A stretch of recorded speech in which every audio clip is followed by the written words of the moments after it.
division in rectangular form, we have to multiply the top and bottom by this thing called the complex conjugate of the bottom term. So this is about as difficult as it gets in manipulating complex numbers. And once you've done one or two, it's not that bad anyway.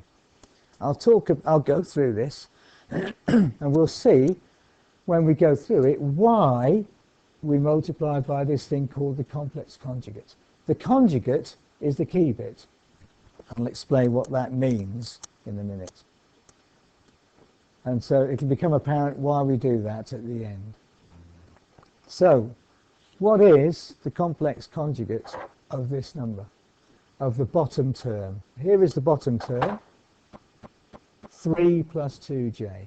The conjugate of that is exactly the same, only the sign in the middle changes, 3 minus 2j.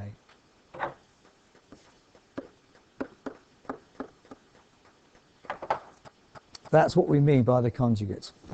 We just change the sign in the middle.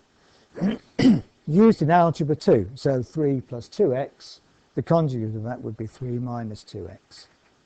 When you multiply them out, as we'll see in a minute, that has consequences. So the conjugate is a useful thing to have. The only problem is I've now changed this fraction. The original fraction is one number, 4 minus 3j, over another number, 3 plus 2j.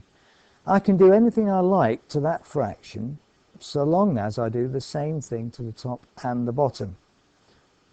By that I mean I can multiply and divide by anything I like, and it won't change the fraction. I can't add and subtract anything I like, but I can multiply and divide anything I like. So if I want to multiply the bottom by 3 minus 2j, for reasons that will become apparent in a minute, I must also multiply the top by the same thing. Some people make the little mistake of thinking, if I've multiplied the bottom by 3 minus 2j, I must multiply the top by 3 plus 2j. No, you multiply by the same thing, top and bottom by the complex conjugate. And the reason we do that is because we've not changed the fraction. I can now cancel them out and I'm back to the original one. So I've not changed anything. Now what I do is I multiply out these brackets. I multiply every term in this bracket by every term in that bracket, and the same on the bottom. Every term on the top and bottom. So I'd like you to just do that and pause this video for a sec, multiply out those two brackets and collect together like terms. Remember the consequence of j squared and see what you come up with. Let's have a look then. So 4 times 3 on the top is 12. 4 times minus 2j is minus 8j. Minus 3j times 3 is minus 9j. Minus 3 times minus 2 is plus 6j squared. Over 3 times 3 is 9. 3 times minus 2j is minus 6j, plus 2j times 3 is plus 6j. 2 times minus 2 is minus 4j squared. Collecting like terms and remembering that j squared is minus 1, I end up with 12. Minus 8 minus 9 is minus 17j. Minus 6 over 9, minus 6 plus 6 is nothing, minus 4j squared becomes plus 4.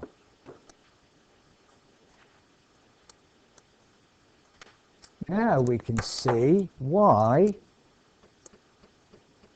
we multiply by the conjugate on the bottom.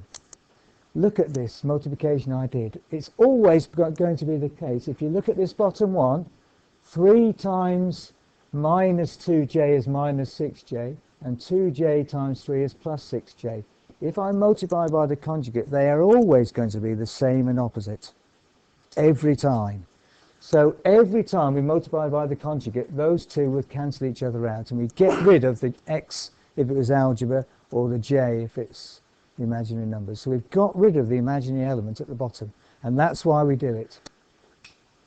This is all automatically got rid of because j squared is -1, so that makes that +4.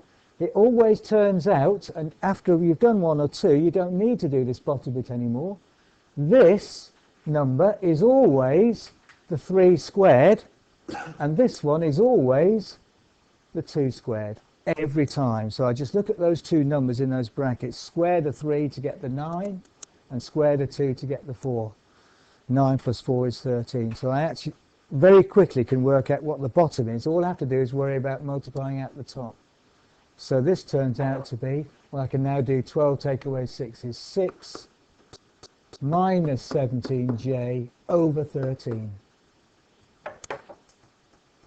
It always works, that conjugate idea. So this squared, that squared always goes down to here, that 9. And this squared always goes down here to that 4. So you square, square.